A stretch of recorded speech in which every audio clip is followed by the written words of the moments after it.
Ué.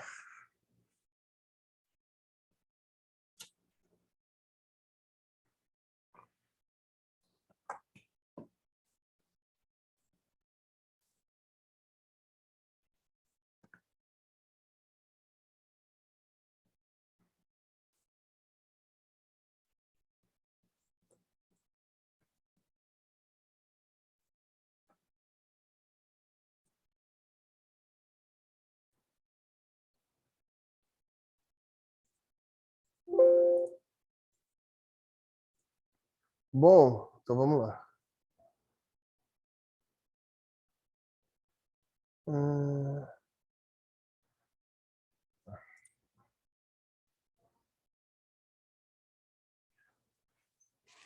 Que bom que vocês estão aqui. Que bom que tem 4 ali também. Então, né? 2 aqui com 4 ali, pô, tá bom. Tá ótimo. O que importa é a qualidade, é qualitativo. Bom, então semana passada, pode pegar o caderno. Olha lá, ó. Chegou mais um. Né? Falando. Pois é. Toda. Rapaz, hoje eu tô orgulhoso até.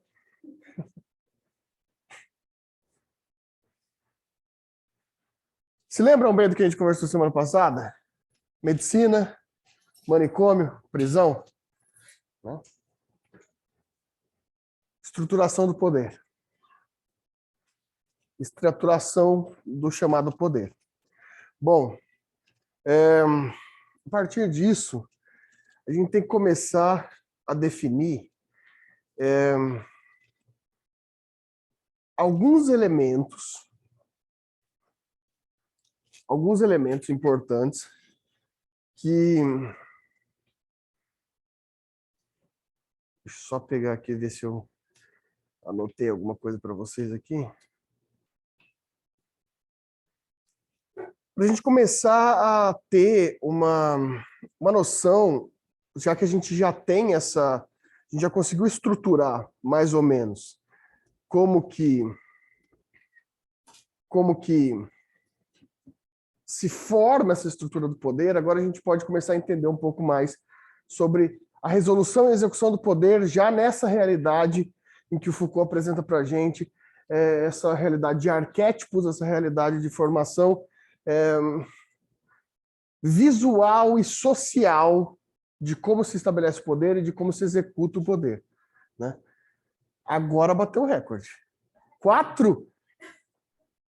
4? É recorde. É o recorde.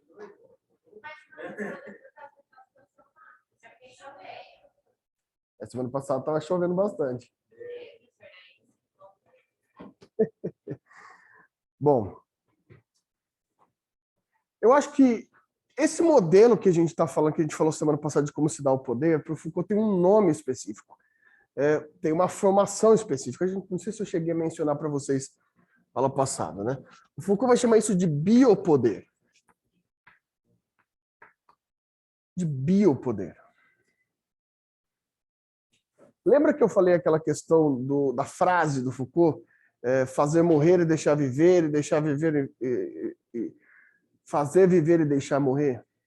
Para ele, esse fazer viver e deixar morrer, esse poder implementado pela estrutura médica, que passa a ser uma estrutura social, ele vai chamar de biopoder.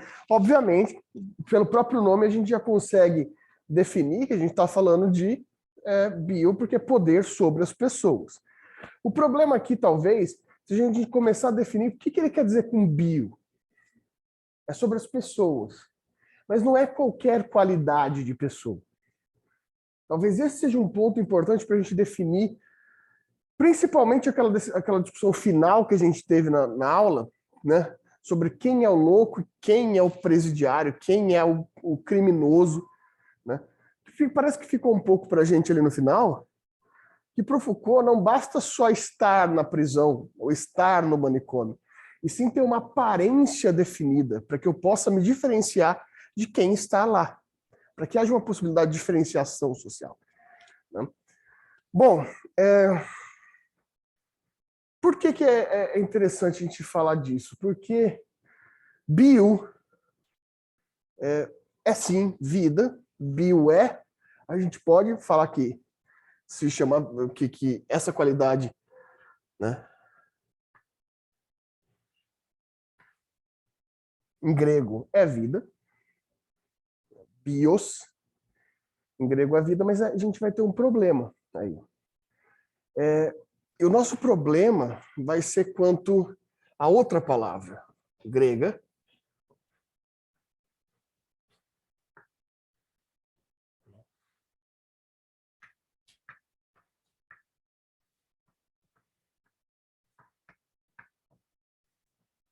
zoé, que também é vida. E é muito impensável para a gente tentar imaginar que em grego, uma língua tão rica filosoficamente, etimologicamente e filologicamente, vai ter duas palavras para a mesma coisa. Então, por que um grego chamaria vida tanto de bios quanto de zoé? E por que o Foucault escolhe o bios para tratar de biopoder? Por quê? De fato, as duas palavras não são sinônimos. A palavra vida como existência, a palavra vida como criação, a palavra vida como a sua permanência no mundo, né? Ou a gente pode chamar de vida pura, está enquadrada na constituição da palavra zoé, em grego. Então, o que é bios? Porque a gente conhece a palavra bios. Bios, ela vai estar relacionada à vida depois que a racionalidade,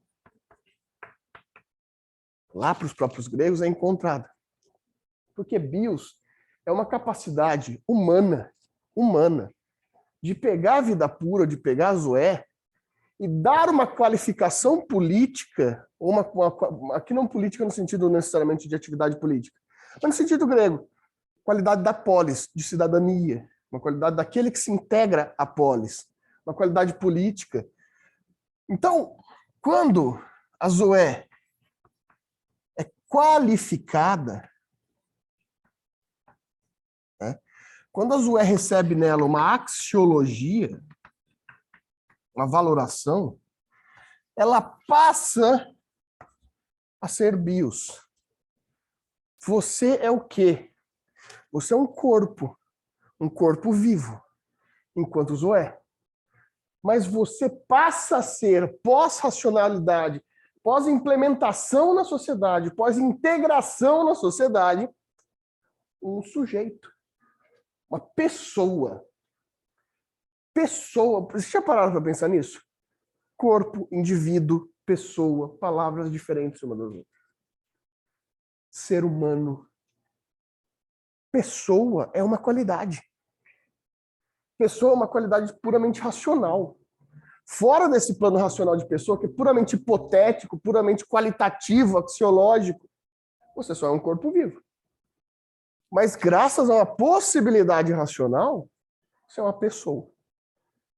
E essa condição de pessoa te faz poder viver com determinadas instituições acima de você. E talvez é nesse sentido, da diferenciação entre bios e zoé, provocou, que ele escolhe a bios para falar que o novo poder, que o poder em que vivemos, ele atua não sobre o seu corpo, porque quem atuava sobre o corpo era a Idade Média, era a Idade Antiga, quando a escravidão era possível, era quando a pena de morte era possível, era quando a pena de tortura era possível. Lembra quando a gente teve aquela primeira aula? A ideia da punição, da tortura, da punição física, ela se atribuía a seu crime. Lembra quando a gente falou de destino e caráter? Aquela primeira aula? Hoje o que importa é sua culpa. Hoje o que faz você ser um criminoso é a sua culpabilidade, é a sua intenção. É a sua intencionalidade. O que o juiz faz ao te condenar, nessa nossa era legalista, é adivinhar como mesma sociedade que rejeita a cartomante e seu esoterismo, aceita o juiz que adivinha a sua intenção, que prevê o seu futuro. Então, é aqui que o Foucault está falando. Não se atua no corpo, o poder não atua no seu corpo, mas na sua qualidade, na sua axiologia, em quem você é.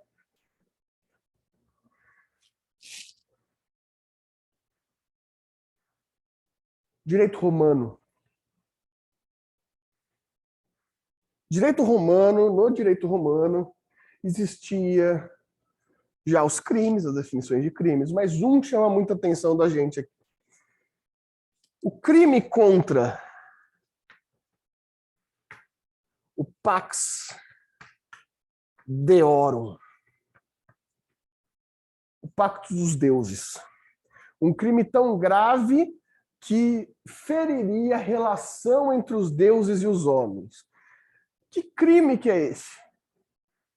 Esse crime podia ser o crime de homicídio, por exemplo, relacionado ao parricídio. Você matar seus próprios pais. Podia ser você matar o rei.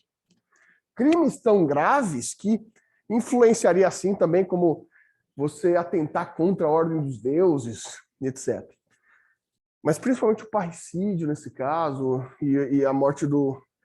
Em alguns outros casos, as violações, os crimes sexuais, em alguns casos, principalmente seguidos de morte, já eram considerados pax deorum na estrutura romana. Mas o que chama atenção aqui é que muito antes do biopoder, a gente pode encontrar uma fundamentação muito parecida com a nossa atual, que era a pena do Pax Deorum. A pena do Pax Deorum nada mais era que a retirada da bios. Você era sentenciado a ter sua bios retirada. Né? Essa pena era chamada de homo sacer. Já ouviram falar desse termo? Homo sacer. Ou o homem sacro.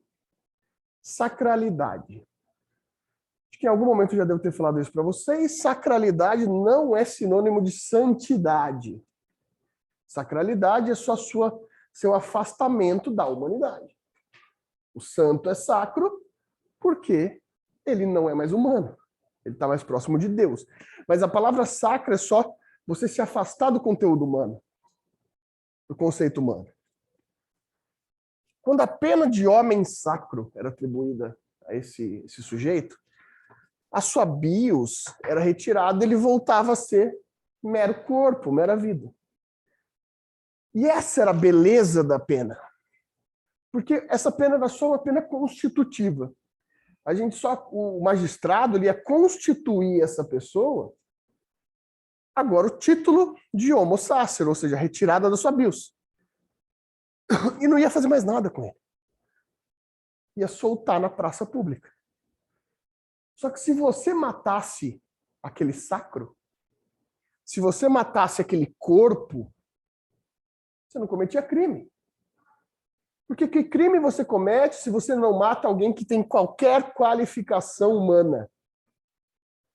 Então, aquele que matar o homem sacro, nenhum crime o cometeu. E o mais importante disso é justamente que, se não há bios, se há só zoé, nem a vida, nem a morte são relevantes. O que eu quero dizer com isso? Imagina um criminoso terrível.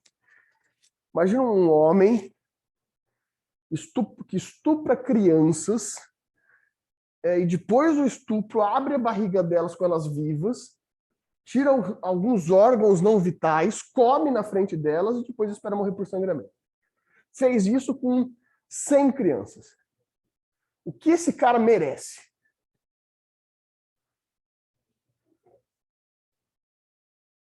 Olha que maravilha.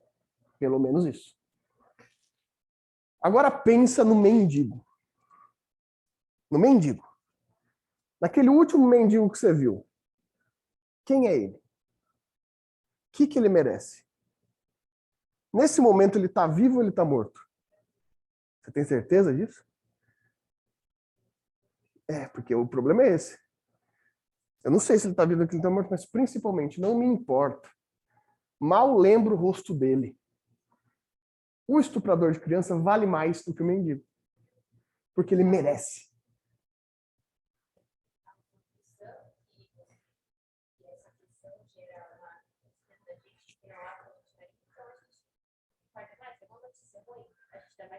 Você falou uma coisa interessante, que não é um ato que a gente faria. Para o Foucault, é o contrário.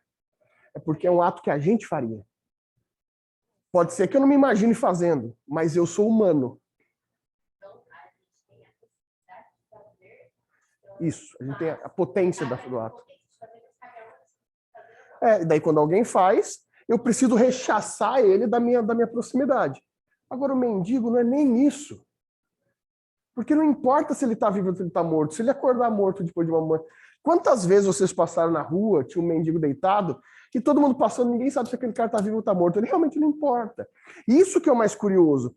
Porque o criminoso, quando ele merece ser punido, ele merece muito mais do que um homo sacer. Do que alguém que teve retirado essa situação. E essa é a pior das condenações.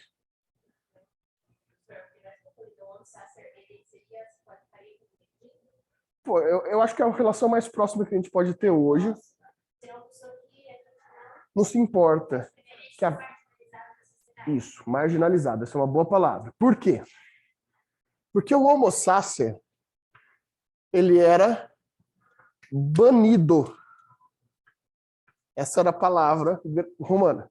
Ele era banido. Banido da sua própria humanidade. Né?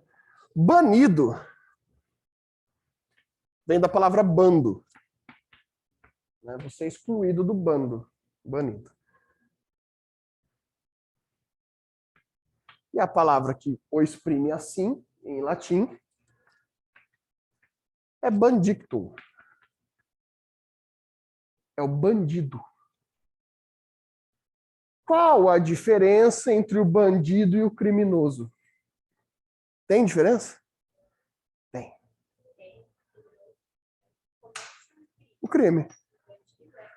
Não necessariamente cometeu o crime. Ele só é sacro. Porque ele é invisível. É aí justamente a invisibilidade do bandido. É o banimento do bandido.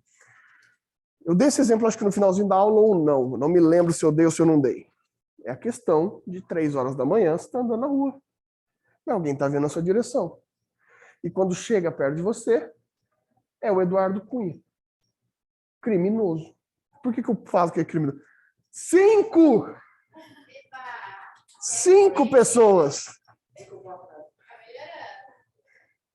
Por que ele é criminoso? Afirmo? Porque ele teve uma condenação criminal.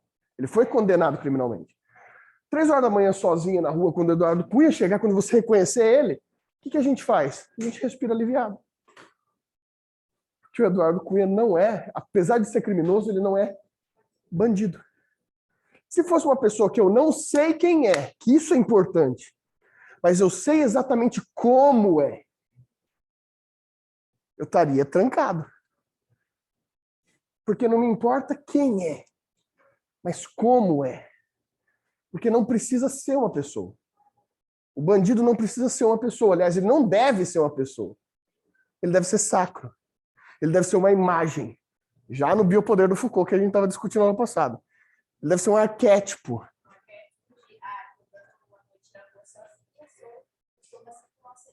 Ser assaltado, ser violentado, ou qualquer coisa assim. Tanto que é qualquer coisa assim. Não é uma pessoa em si, mas é uma imagem.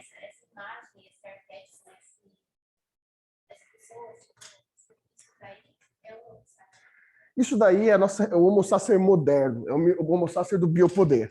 Porque o homo sacer lá em Roma, de fato, era alguém que era condenado a isso. Né? Então, Roma tinha o poder de tirar a qualidade humana de alguém. E aí que talvez é a riqueza de detalhes, de saberes da modernidade ou do biopoder Foucaultiano. Porque a gente faz isso sem a condenação, a gente faz isso em nossa própria estrutura. Claro que a história condenou ao homo sacer vários tipos de pessoas. A nossa cultura...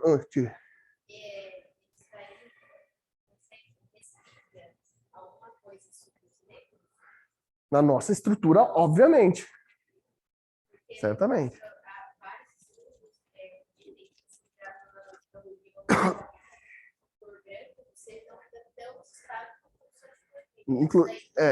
Inclusive, em um estudo, que agora não vou me lembrar a fonte, mas é um estudo brasileiro, não sei se é do FMI, eu acho que é da UFRJ, que eles colocavam, faziam experimento com uma pessoa negra e com uma pessoa branca, em abordagem. A pessoa que estava vindo, a pessoa que seria o experimentado, ele se aproximava da pessoa branca. Eram duas pessoas desconhecidas. Claro, aí é uma questão de racismo estrutural. Mas também acaba respingando. Claro, a gente elege quem é o sacro. Também poderia ser achado um arquétipo. É um arquétipo, exatamente, mas é um arquétipo. Porque eu acho que a grande questão é quem a gente elegeu para ser o nosso outro? Ou para quem a gente elegeu ser o nosso sacro? Porque a gente já teve na história, a gente já teve o judeu, a gente já teve o cigano em movimentos europeus, como esses movimentos, né? No modelo norte-americano, por exemplo, no início do modelo americano, a gente teve o indígena, o mexicano, que basicamente para eles é tudo uma coisa só.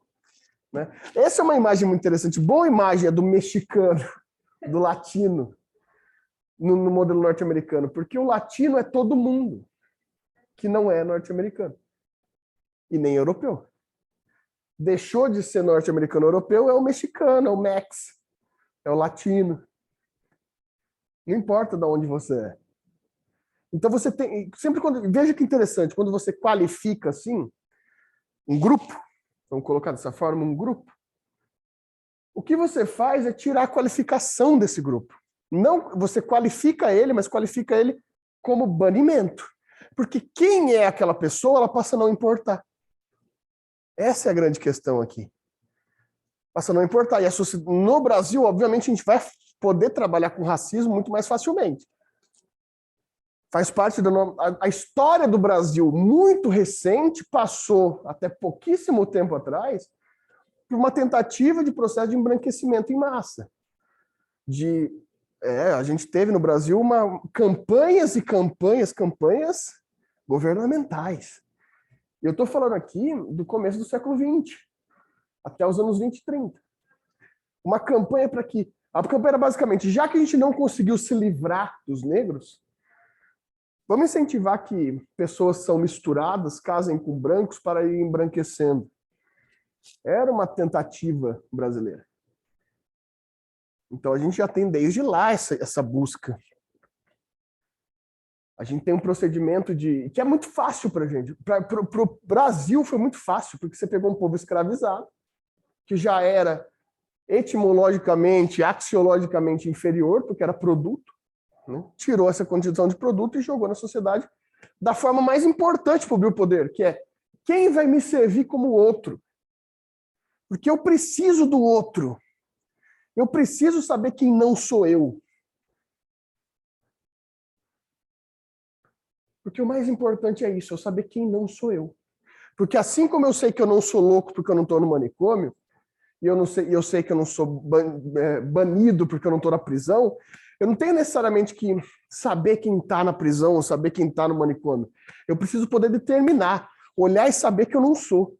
Eu preciso que você olhe para mim e não ache que eu sou. E por isso que a gente tende a ter um senso de justiça muito maior com o crime do igual e não com o crime do outro. O crime do outro é sempre mais um. O crime do outro é sempre mais um, quem é a vítima, etc. Quando a gente tem um crime, por exemplo, como aquela menina Eloá, não é essa aqui, aquela Eloá que o namorado matou, esqueci como que chamava aquele namorado. Mentira. Ela era muito mais o foco. Ela era o foco. Porque ele era um marginalizado. Então a gente foca nela. Quando a gente tem um Nardone, não é a Isabela que é foco. É o Nardone. É o pai, porque sou eu. O Nardone sou eu. Se o Nardone fez, por que eu não posso fazer? Veja, o Nardone é exatamente eu. Branco, classe média, advogado. Ele é exatamente eu. Então eu preciso punir ele de qualquer jeito. Porque para mim a vida dele importa. Importa para eu falar que não sou eu. Que aconteceu, mas é um erro na nossa sociedade. Agora, o negro, o pobre, as qualificações arquetípicas que a gente pode usar para definir o outro, daí não necessariamente importa quem fez ou o que fez. Quem é o traficante? O tráfico e a violência. Mas quem é essa pessoa? E se você, no caso desse, tiver uma pessoa parecido, você não se importa. Então. Você está condizente com a sua vida. Essa é a ideia. Não gerar aquele atrito para a sociedade colocar essa parte. A gente passa por isso hoje. É que a gente está pensando num crime muito específico. Mas e daí você não, você está com a notícia, mas você gera aquela, eu vou usar a palavra raiva, não seria essa palavra. A revolta, Você está dizendo, você está assim, eu não me importa, não me importa. Pensa na briga política, porque a briga política não definiu o estereótipo, o arquétipo. O arquétipo é dividido, não tem o outro. Existem muitos outros, em grandes grupos. Pensa desde a época que era o Lula no poder, ou que já tinha isso, talvez esteja um pouco mais sensível hoje com o Bolsonaro. Quem é anti-bolsonarista vê o outro, o bolsonarista, como aquele grupo que eu não quero ser. E o grupo bolsonarista vê todos os outros como os comunistas. Porque a gente está tentando, e daí que vem uma realidade importante para o Foucault, que é o que a gente escreveu na lousa aula passada, que é o poder saber. Porque a grande questão do biopoder, depois que virou microfísico, depois que todo mundo tem poder, é definir quem sabe sobre o poder. Então a gente tem batalhas constantes de verdade. O que acontece quando o antibolsonarista vê todos aqueles como os ignorantes genocidas e os bolsonaristas veem tudo isso daqui desse lado como tudo comunista, é uma tentativa de uma batalha constante de verdade para saber quem vai ser o outro. Quem vai ser o outro? Isso já existiu, né? Isso já existiu em outros modelos. O modelo político foi, por exemplo, a própria ideia do comunista. A ideia do comunista já foi uma ideia de exclusão dentro da Alemanha nazista, por exemplo, de perseguição, etc. Porque pode ser, não precisa ser só o estereótipo físico, pode ser qualquer tipo de estereótipo que a gente consiga determinar que não sou eu. Então, quando eu vejo um bolsonarista falando não sei o quê, eu vou ficar revoltado, e mais revoltado vai ver o outro bolsonarista não ficando revoltado com o que ele falou. Então, ele está indo a favor, essa é a nossa impressão. Essa é a impressão.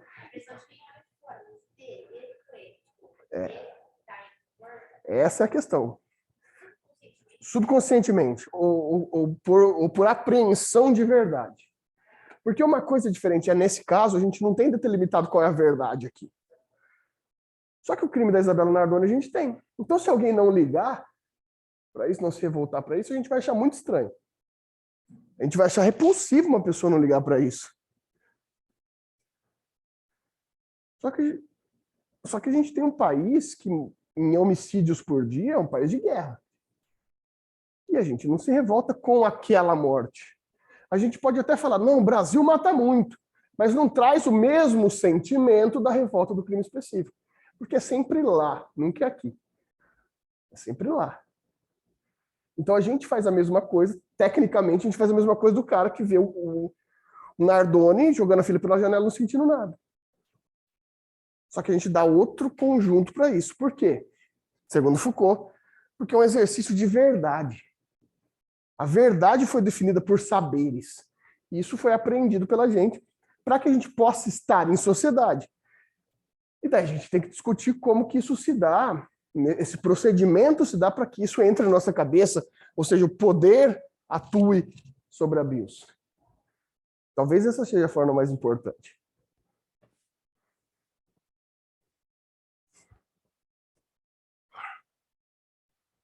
E aí?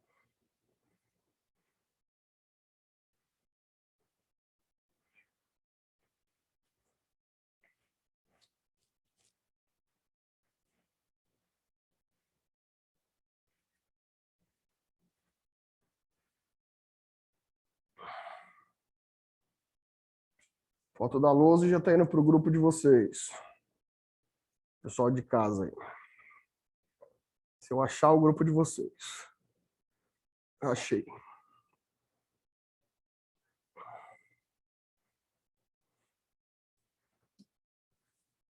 E aí, comentários, questões? Ah, por favor. Essa tem que ser assim mesmo.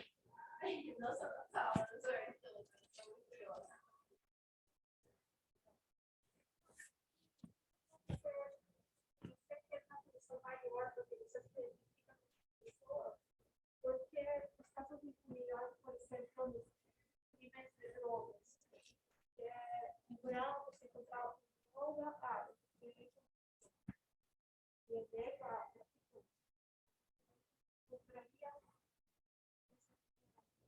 Eu acho que tá na verdade nessa sensação, nessa apreensão do cego mesmo, de você fazer o geral, porque porque eu sempre me chama a atenção a ideia que todo mundo coloca no jornal, né? Traficante é preso com drogas. É a foto de uma pessoa pobre, de uma pessoa negra. Estudante é encontrado com drogas, não é preso, né? É encontrado. Estudante. Porque, para mim, isso tem muito a ver com a qualificação. Você colocar como estudante, você está deixando uma pessoa individual. Você está fazendo um procedimento para falar isso é uma pessoa. O traficante não é uma pessoa. O traficante é uma abstração. Toda a estrutura de drogas é uma abstração. O que é guerra às drogas? O que é a guerra às drogas? É uma abstração geral. É uma abstração completa para a gente falar que existe. E a gente tem essa consciência internamente que está tendo uma guerra em razão de drogas lá no Rio de Janeiro, no morro. É sempre essa ideia, né? É uma ideia muito distante. É uma ideia fora da gente.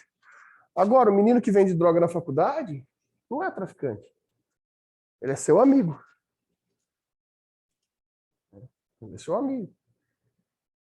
Mas por que isso? Por que muda a sensação? Porque vai falar, porque a violência, porque não sei o quê.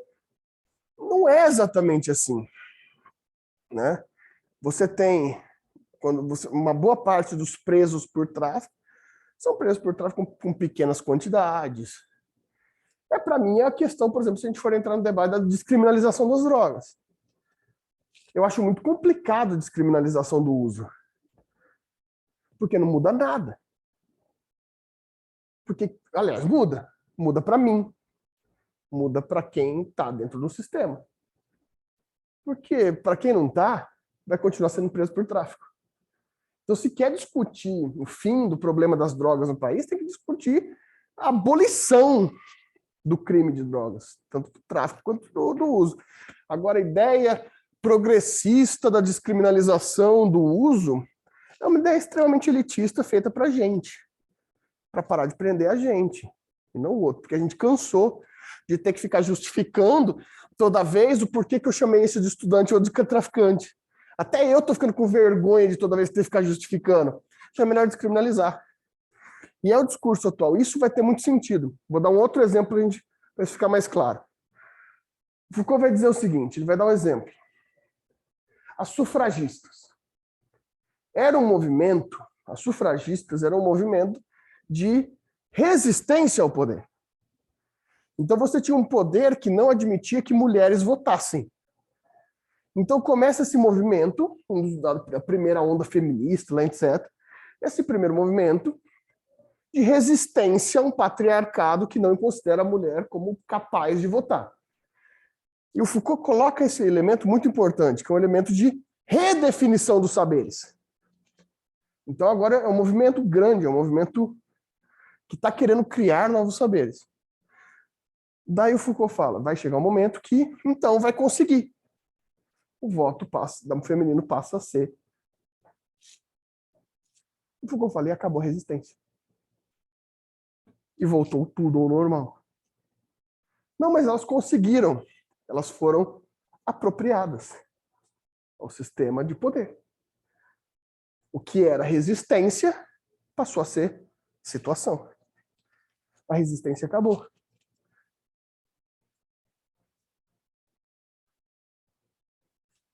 Claro, é o famoso pink money. As empresas, o entretenimento, começarem a colocar questões LGBT para poder vender. E daí vem uma justificação bem interessante. Vou dar até um exemplo que é extremamente polêmico, mas é de refletir, porque isso de forma alguma tem a intenção de diminuir o movimento. Tem um comediante norte-americano que está dando uma polêmica terrível ultimamente. O cara é polêmico mesmo. É um comediante negro norte-americano e agora está me fugindo o nome dele. Já eu venho e falo para vocês. Ele tem o stand-up novo dele lá na Netflix, que está sendo um escândalo completo. Bem, vamos dizer assim, que ele fala basicamente nesse sentido, ele faz a piada nesse sentido. Né? Porque ele fala ele estava tendo uma conversa com uma mulher trans, e daí ele fala alguma besteira, daí a mulher trans fala alguma coisa assim, você não respeita a nossa história, ou alguma coisa que a gente teve. Daí ele olha para ele mesmo e fala, pelo menos 200 anos de luta. Por que não o negro? De luta anti-escravidão, né? De antirracista. Porque o movimento LGBT conseguiu mais espaço hoje na sociedade e o machismo continua grande, racismo continua grande. E quando a gente fala movimento LGBT, é bom a gente sempre lembrar que o G é muito mais destacado. Porque os outros movimentos nem tanto. Porque é mais fácil de apropriar. O movimento, porque acho que é Chapman que ele chama, ele fala, ele joga muito isso. Aquela pessoa branca falando isso. Consumo, aceitação. Será que a sociedade aceitou mesmo ou só resgatou para parar com o barulho? Porque é mais fácil de digerir. Principalmente nessa discussão sobre, por exemplo, como que tem dentro do próprio movimento LGBT, de como os gays se destacam mais que as lésbicas, que as mulheres trans, que os homens trans. Porque a gente continua, na verdade, com o mesmo poder masculino e branco. Isso é um problema seríssimo. Se a gente for analisar, e é óbvio que o avanço contra o preconceito, o avanço contra a violência é necessário. A gente começar a analisar algumas estruturas, a gente começa a ficar um pouco confuso. Talvez não tenha sido tanto vitória, e sim uma possibilidade do próprio sistema permitir que algo entre para acabar com algum problema, para manter o mesmo biopoder. Isso é um questionamento do Foucault. E era um questionamento do Foucault na década de 70. Foucault era gay. Foucault era gay. E era um questionamento dele, na década de 70. Já sobre o avanço dos direitos, na época ainda chamados de GLS, né? Sobre quem que são os gays aceitos, ele fala. Quem são? A sigla foi trocada. Foi. De GLS para LG. Colocar o L na frente, né? Porque, não, eu estou falando que é ridículo na frente, pelo amor de Deus, por favor. Mas a aversão a isso, entendeu? O resistência a isso, né? O receio disso em cima. Eu acho ridículo, entendeu? Fica só praticamente falando assim, coloquei a letra na frente e já tá bom. É só para isso. Né? Não vou dar atenção para isso. Antes era gays, lésbicas e simpatizantes, né? Hoje em dia se incorporou vários espectros de sexualidade, né? Gênero, são várias questões que são envolvidas. Mas, por exemplo, é essa questão. O que é uma mulher trans hoje no Brasil? A gente está tendo um grande crescimento de uma aceitação, bem entre aspas, das pessoas trans no Brasil, mas bem entre aspas. Que o Brasil ainda é o país que mais mata no mundo todo travestis e transexuais. A gente está falando do Brasil, mata 4 vezes mais que países muçulmanos que têm pena de morte, porque eles chamam de pederastia. Países muçulmanos que têm pena de morte do estatal, a gente mata anualmente 4 vezes mais que alguns países muçulmanos por violência. Na verdade, essa aceitação que tem é mais aqui para a região oeste e região sul do país. Sim. Porque você vai lá para cima, o negócio é bem diferente. Sim, a perseguição é muito grande. Mesmo lá para Pernambuco, para o Maranhão, para aqueles lugares lá que você pensa que é mais tranquilo, não é tenso. E daí eu pergunto, vocês são jovens, a maioria de vocês, mas devem ter escutado em casa piadas de ofensas quanto a travestis, por exemplo. É muito comum.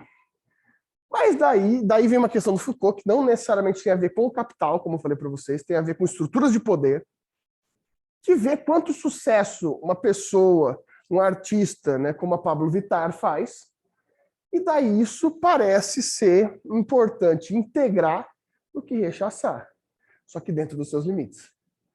Porque uma coisa é você integrar uma artista, outra coisa é você integrar uma mulher trans, um homem trans, né, ou a resistência de alguém dessas questões, essas questões complexas. Enfim, o que o Foucault está querendo dizer aqui é que, normalmente, quando algo de resistência é integrado, se a gente está sobre o aspecto do biopoder, alguma coisa tem aí. Não foi de boa vontade, não foi por vitória. Alguma coisa está por trás. Se não fosse as 2 categorias brasileiras que mais dominaram a estrutura do biopoder na história, que é o machismo e o racismo, estariam mais perto de ser integradas. E não estão. Definitivamente não estão. Se a gente falar que é das conquistas das mulheres e as conquistas dos negros, desculpa, mas não tem conquista. Não tem. A gente está falando ainda do mesmo país que paga menos, que os cargos de renda baixa são ocupados por essas pessoas, que a qualificação, que é aquela coisa da subintelectualização. Mulher é lugar das ciências humanas. Exatas, engenharia não é coisa de mulher. Né? Ah, não, mas eu conheço um negro, o Joaquim Barbosa. Chegou na STF. É aí que tá. Esse foi tão embranquecido por mim que eu sei o nome dele. Né? Eu sei quem ele é. Os outros eu não sei quem é. Essa é a questão para o Foucault. Isso não é atuar nada senão pela qualificação axiológica das pessoas. E daí vem uma questão mais angustiante por trás disso. Estão percebendo como isso é simples, essa ideia de batalha de verdade? O poder é definido pelos saberes,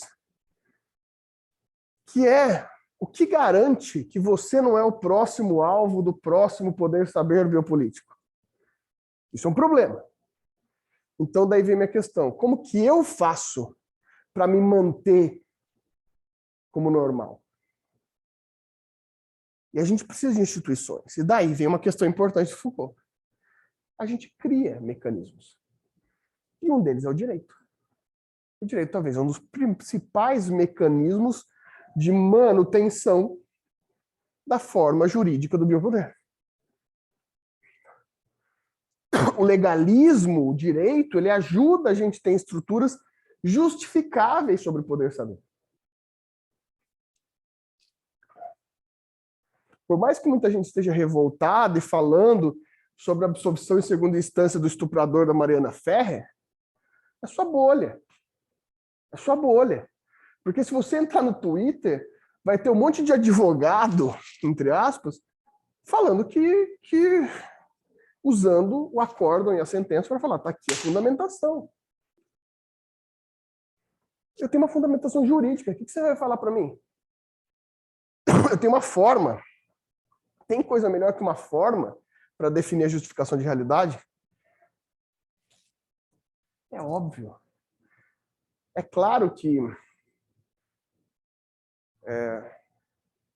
a palavra feminismo vai assustar sempre. É uma palavra que vai gerar revolta. Porque é uma palavra que ameaça um dos maiores status quo da história. E, dentro do biopoder, eu naturalmente, por meus saberes, vou lutar contra perder meu status quo. Seja lá de que forma for. Se eu for ameaçado. E você quer ameaçar o patriarcado? É uma das coisas mais bem estruturadas da história. Poucas coisas são tão bem estruturadas como essa. Né?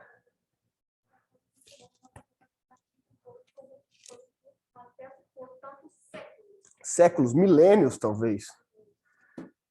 Ele vai se mantendo de uma forma estruturada.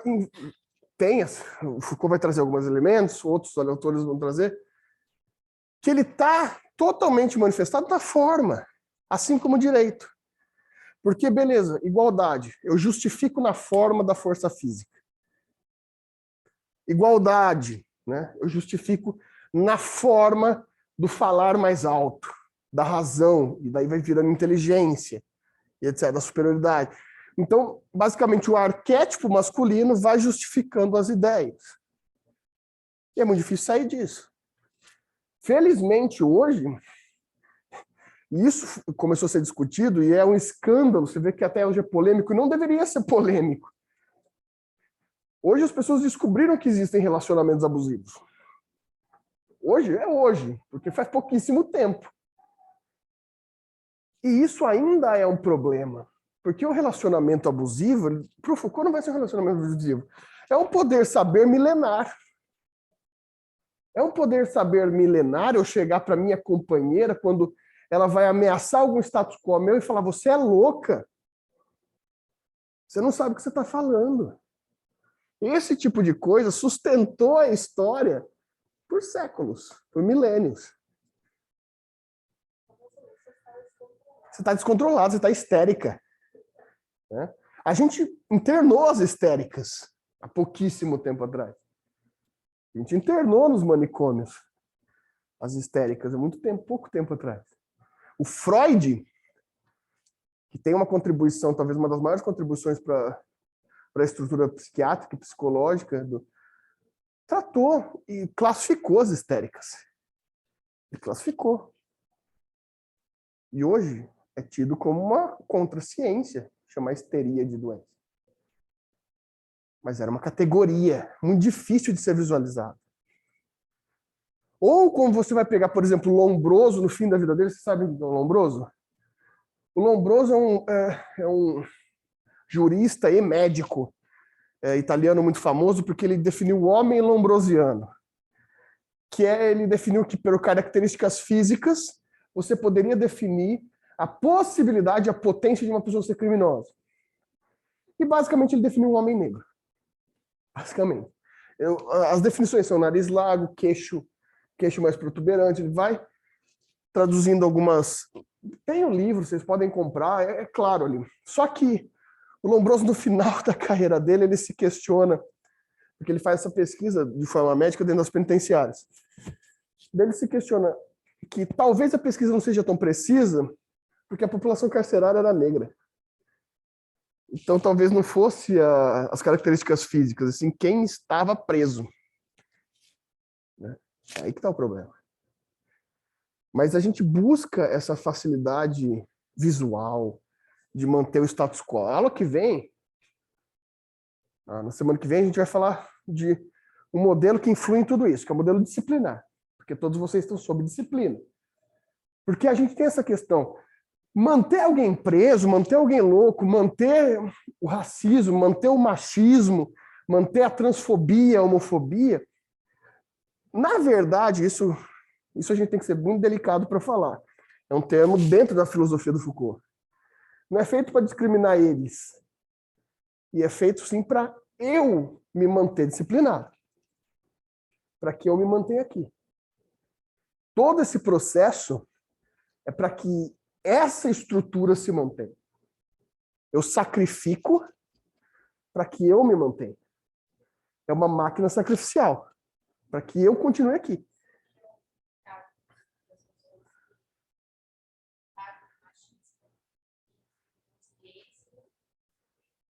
Também, ou resultado recente, é divulgado. Tem um site de streaming de vídeo adulto, eu não sei qual deles que é. Tem uma reportagem recente aí, do mês passado, de setembro. Esse site é um site muito acessado, etc. E ele tem uma característica, porque ele divulga anualmente os índices de pesquisa, por estado, por faixa etária, por gênero. E pelo terceiro ano consecutivo, a palavra, o termo mais buscado no site pornô adulto pelo público masculino é travesti. É aí que tá. Isso faz todo sentido. Só que esse cara não pode ser pego, ele tem que se manter. Então, como que vem essa relação? Claro que a gente vai entrar numa questão de psicologia, que a gente não é dessa área, mas basicamente é o cara que vai bater em travesti na rua, mas vai chegar em casa e vai pôr um vídeo pornô de travestis ou transexuais. Para defender a sua honra e a sua manutenção nesse estado. Ele precisa se manter. E talvez o problema, é claro que a gente está vendo por essa radicalização, mas o problema ele é microfísico mesmo. Porque quanto mais eu estou afastado dos movimentos radicais, aí que está o problema, mais eu estou perpetuando o biopoder. Porque eu só estou estável. Eu só estou estável. Gente, é aquele negócio. Hoje está se expondo, felizmente, graças... Claro, como o Foucault fala, sempre vamos tomar cuidado com o que o biopoder está fazendo a gente fazer. Mas, finalmente, a gente está dando vozes para essas categorias do que a gente chama de minorias, né? Que não são numerais, né? Não é minorias em questão de números. Mas hoje já está informativo, né? Por exemplo, que uma pessoa negra tem que passar dentro de um shopping, dentro do supermercado, quais são as suas posições para não ser perseguido por segurança. Né? O que uma mulher tem que fazer dentro de um ônibus, como ela tem que se portar, ou seja... Mas isso é muito grave, não é? E é óbvio que isso vai gerar um contradiscurso, porque quando eu falo negro, a mulher tem que se comportar diferente. Olha só como é a palavra. Tem que se comportar diferente. É porque eu estou apontando que o normal sou eu, é o homem branco. Então tem os dedos apontados para mim. E eu preciso radicalmente fazer com que esses dedos parem de apontar para mim. Esse é o perigo do biopoder. Porque eu estou mudando para a Homo Sacer. Só que tem um problema. Se a gente chega lá, Foucault, as sufragistas que chegaram conseguiram. E o Foucault vai perguntar, qual vai ser o próximo? Porque agora essas sufragistas que agora votam, elas vão ter que se integrar aos homens que votavam, e agora elas são o eu. Agora a gente vai precisar de um outro para eu conseguir me manter aqui. E o biopoder vai se perpetuando por essas estruturas de poder saber. E aí? Já chega por hoje, né? Já falei demais, né? Das grandes mulheres que foram consagradas durante a história, um exemplo, a Cleópatra, foi um golpe da soberania machista? Eu não tenho certeza, porque esse que é o problema, para mim, na minha visão disso. Porque, como Foucault bem fala, existe um momento que esse poder saber nasce. E quando a gente olha para o passado, a gente olha tentando ver como a gente vê aqui, no nosso modelo atual. E esse biopoder, ele nasce no final da Idade Média, quando a gente está entrando na modernidade. E a gente tende a pensar que o passado era como o presente. Eu não sei o que fazia da Cleópatra uma grande pessoa. Qual era a visão do Alexandre ou do Júlio César sobre a Cleópatra? Alexandre, não, do Júlio César. Então, é difícil para eu dizer. Que a sociedade grega, por exemplo, era patriarcal? Era. A mulher e a criança eram bens. Eram bens, não eram cidadãos. Mas como que era a sociedade africana? Porque normalmente as pessoas esquecem que o Egito fica na África, né? Porque o Egito foi tão grande que é impossível que o Egito fique na África. Né? Ou as pessoas esquecem que os grandes reinados do tempo antigo, impérios do ouro e etc., ficavam em toda a região africana. Né? Mas o Egito fica na África. Né? O Egito era populoso pelas pessoas africanas, pelo estereótipo africano, né? E ainda é mais confuso ainda quando vocês pensam que, biblicamente, Jesus de Nazaré, ao nascer, fugiu para o Egito, fugiu para a África, para passar despercebido. Pro Herodes não encontrar ele. Então, como que a gente faz para ele passar despercebido? Bota essa criança na África. É de se pensar, né? Mas, enfim. Mas como que era a relação africana com os poderes? Como que era? É difícil da gente tentar perceber isso. Como eram as relações indígenas com os poderes? As nossas relações indígenas aqui do Brasil que a gente destruiu. Né? A gente tinha sociedades indígenas na América Latina, hoje chamada América Latina, né? Que tinham modalidades governamentais de estruturação social que são inimagináveis hoje. A gente tinha, né? Teve até uma entrevista recente não, deve ser uns 2 anos atrás, de um líder de uma comunidade indígena um pouco mais isolada, um pouco mais tradicional do Brasil, que foi em algum evento dar uma palestra, alguma coisa assim. E antes da palestra, os caras que estavam com ele passaram no supermercado. E ele começou a quebrar as coisas no supermercado. Porque a revolta dele era que comida não se vende. Porque, historicamente, você não vende comida. A comida não é obrigatório para viver.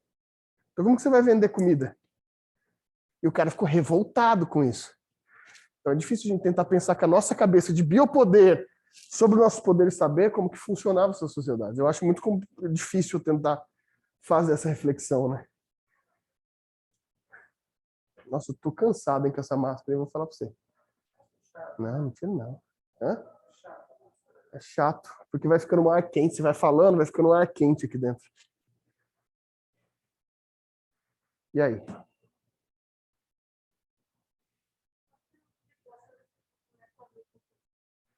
Sim, a necropolítica ela é como se fosse o que vem se falando hoje de necropolítica é uma tentativa de uma evolução da estrutura do biopoder Foucaultiano. As referências estão muito em Foucault, no Casarino, todos esses autores que estão falando da necropolítica, eles vêm trazendo o Foucault, o Agamben, esses autores que trabalharam com o biopoder agora nos últimos tempos, da década de 70 para cá. É uma tentativa de evolução.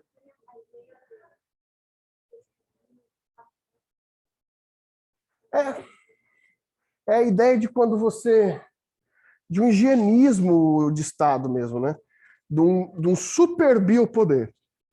De quando você pode induzir a morte sem que ela pareça morte.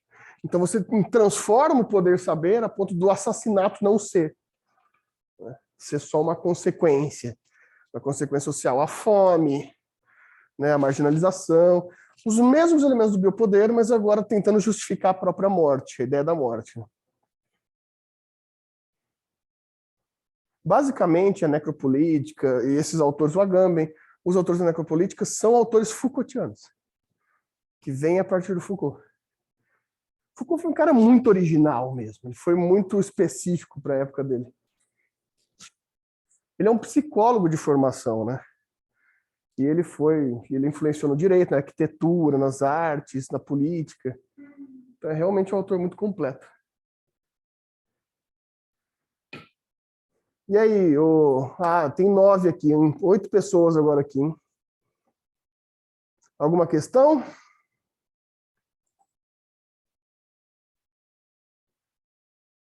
Bom, então tá. Vou encerrar por aqui a transmissão. Boa noite para vocês e até mais.